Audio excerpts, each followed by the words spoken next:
ಎಚ್ಚರ ಎಚ್ಚರ ರಾಜ್ಯಾದ್ಯಂತ ವರುಣಾರ್ಭಟ ಮುಂದಿನ 48 ಗಂಟೆಗಳ ಕಾಲ ಅಬ್ಬರಿಸಲಿದ್ದಾನೆ ವರುಣ.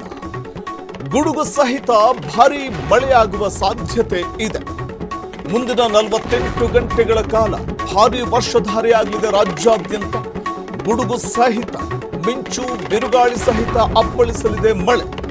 ಮುಂದಿನ 4 ದಿನ ರಾಜ್ಯದಲ್ಲಿ ಗುಡುಗು ಸಹಿತ ಮಳೆ ಆಗಲಿದೆ. ರಾಜ್ಯದಲ್ಲಿ ಇವತ್ತು ಆಲಿಕಲ್ಲು ಮಳೆಯಬ್ಬರದ ಅಲರ್ಟ್ ಕೂಡ ನೀಡಲಾಗಿದ್ದು ಹವಾಮಾನ ಇಲಾಖೆ ಮುನ್ಸೂಚನೆ ನೀಡಿದೆ. ಗಂಟೆಗೆ 40 ರಿಂದ 50 ಕಿಲೋಮೀಟರ್ ವೇಗದಲ್ಲಿ ಬೀಸಲಿದೆ ಬಿರುಗಾಳಿ. ರಾಜ್ಯದ ಜನತೆಗೆ ಹವಾಮಾನ ಇಲಾಖೆ ಕೊಡ್ತಾ ಇರುವಂತಹ ಮುನ್ಸೂಚನೆ ಇದು.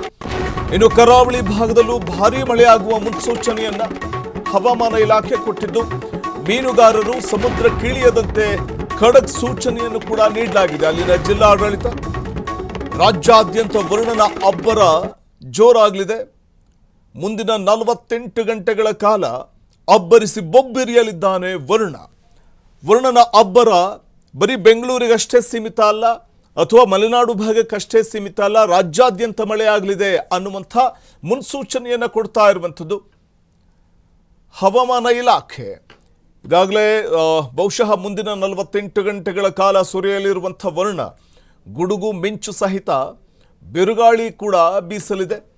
ಅಪಾರ ಮಳೆಯಾಗುವ ಸಂಭವ ಇದೆ ಅಂತ ಹವಾಮಾನ ಇಲಾಖೆ ಮುನ್ಸೂಚನೆ ಕೊಟ್ಟಿದ್ದು ಮುಂದಿನ 4 ದಿನಗಳ ಕಾಲ ರಾಜ್ಯದಲ್ಲಿ ಗುಡುಗು ಸಹಿತ ಮಳೆಯ ಅಲರ್ಟ್ ಅನ್ನ ಹವಾಮಾನ ಇಲಾಖೆ ಕೊಡ್ತಾ ಇದೆ. ರಾಜ್ಯದಲ್ಲಿ ಇವತ್ತು ಆಲಿಕಲ್ಲು ಸಹಿತ ಮಳೆಯಾಗುವ ಮುನ್ಸೂಚನೆ ಕೂಡ ಹವಾಮಾನ ಇಲಾಖೆ ಕೊಡ್ತಾ ಇರುವಂಥದ್ದು. ಕರ್ನಾಟಕದ 7 ಜಿಲ್ಲೆಗಳಿಗೆ ಆರೆಂಜ್ ಅಲರ್ಟ್ ಘೋಷಣೆ ಮಾಡಲಾಗಿದೆ. ಇನ್ನು ರಾಜ್ಯದ 10 ಜಿಲ್ಲೆಗಳಲ್ಲಿ ನಿನ್ನೆಯೂ ಮಳೆ ಅವಾಂತರವನ್ನ ಸೃಷ್ಟಿ ಮಾಡಿದೆ.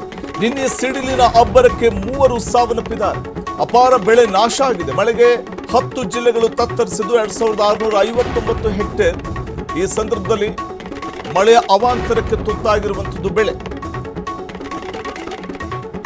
ಒಂದು ವಾರದಿಂದ ಹಲವೆಡೆ ಧಾರಾಕಾರ ಮಳೆ ಆಗ್ತಾ ಇದೆ. ಬಿರುಗಾಳಿ ಸಹಿತ ಮಳೆ ಆಗ್ತಾ ಇದೆ. ನಡುವೆ ಅಡಿಕೆ, ತೆಂಗು, ಬಾಳೆ, ಮಾವು, ಟೊಮೊಟೊ ಬೆಳೆ ಸಂಪೂರ್ಣ ನಾಶವಾಗಿದೆ. ಬೆಳಗಾವಿ, ಕೊಪ್ಪಳ, ಕಲಬುರಗಿ, ದಾವಣಗೆರೆ ರೈತರಂತೂ ಕಂಗಾಲಾಗಿದ್ದಾರೆ. ನಿನ್ನೆ ಸಿಡಿಲಿನ ಬಡಿತಕ್ಕೆ 3 ಬಲಿಯಾಗಿದ್ದಾರೆ. 7 ಜಿಲ್ಲೆಗಳಿಗೆ ಆರೆಂಜ್ ಅಲರ್ಟ್ ಘೋಷಿಸಲಾಗಿದ್ದು ಅಪಾರ ಬೆಳೆ ನಾಶವಾಗಿದೆ.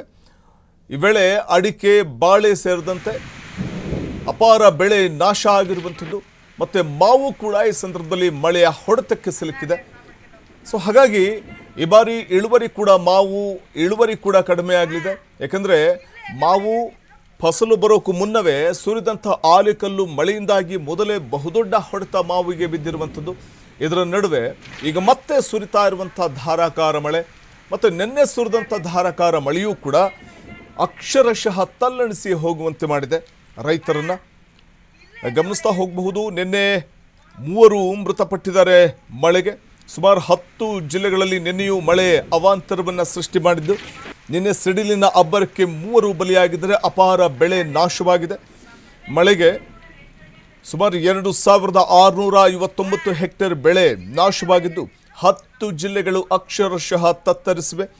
ಅಡಿಕೆ, ತೆಂಗು, ಬಾಳೆ, ಮಾವು ಮತ್ತು ಟೊಮೊಟೊ ಬೆಳೆ ಕೂಡ ಸಂಪೂರ್ಣ ನಾಶವಾಗಿದೆ.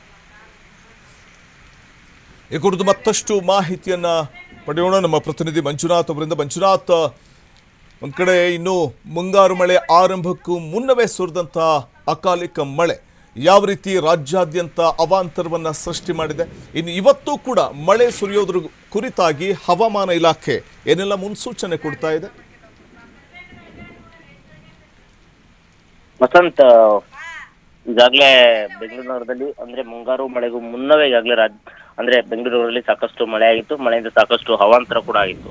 ಸೊ ಇವತ್ತು ಈಗಾಗಲೇ ಹವಾಮಾನ ಇಲಾಖೆ ಕೂಡ ಅಂದ್ರೆ ಮುಂದಿನ 48ಗಳಲ್ಲಿ ರಾಜ್ಯದಲ್ಲಿ ಮುಂಗಾರು ಮಳೆ ಅಬ್ಬರಿಸಲಿದೆ ಅಂತೇಳಿ ಈಗಾಗಲೇ ಹವಾಮಾನ ಇಲಾಖೆಯಿಂದ ಮಾಹಿತಿ ಸಿಕ್ಕಿರುವಂತದ್ದು. ಜೊತೆಗೆ ಗುಡುಗು ಮಿಂಚು ಸೇರಿ ಬಿರುಗಾಳಿ ಸಹಿತ ಮಳೆ ಆಗಲಿದೆ ಅಂತ ಹೇಳಿರುವಂತದ್ದು. ಅದರಲ್ಲೂ ಕೂಡ ಮುಖ್ಯವಾಗಿ ಗಾಳಿ ಮಳೆ ಅಂದ್ರೆ 40-50 ಮೀಟರ್ ವೇಗದಲ್ಲಿ ಗಾಳಿ ಸಮೇತ ರಾಜ್ಯದಲ್ಲಿ ಆಗಲಿದೆ ಅಂತ ಹೇಳಿದ್ರೆ, ಹೀಗಾಗಿ ಕರಾವಳಿ ಭಾಗದಲ್ಲೂ ಕೂಡ ಭಾರಿ ಮಳೆಯಾಗುವ ಮುನ್ಸೂಚನೆಯನ್ನ ಕೊಟ್ಟಿದ್ದಾರೆ. ಹೀಗಾಗಿ ಮೀನುಗಾರರು ಸಮುದ್ರಕ್ಕೆ ಇಳಿಯದಂತೆ ಈಗಾಗಲೇ ಸೂಚನೆಯನ್ನ ಕೊಟ್ಟಿರುವಂತದ್ದು. ಒಟ್ಟಾರೆ ಇಲ್ಲಿ ರಾಜ್ಯದಲ್ಲಿ ಆಲಿಕಲ್ ಮಳೆಯಾಗುವ ಹಿನ್ನೆಲೆಯಲ್ಲಿ ಕರ್ನಾಟಕದ 7 ಜಿಲ್ಲೆಗಳಿಗೆ ಆರೆಂಜ್ ಅಲರ್ಟ್ ಅನ್ನ ಹವಾಮಾನ ಇಲಾಖೆ ಘೋಷಿಸಿರುವಂತದ್ದು. ವಸಂತ್, ಜೊತೆಗೆ ಸುರಿತಾ ಇರುವಂಥ ಧಾರಾಕಾರ ಮಳೆಯ ಜೊತೆಗೇನೆ ರೈತರ ಬೆಳೆಗಳು ಯಾವ ರೀತಿ ನಾಶವಾಗ್ತಾ ಇದೆ ಅಂತ. ಈಗ ಅಡಿಕೆ ಇರಬಹುದು ಅಥವಾ ಮಾವು, ಬಾಳೆ ಸಂಪೂರ್ಣ ನೆಲಸಮ ಆಗ್ತಾ ಇರುವಂಥದ್ದು, ಟೊಮೊಟೊ ಇವೆಲ್ಲ.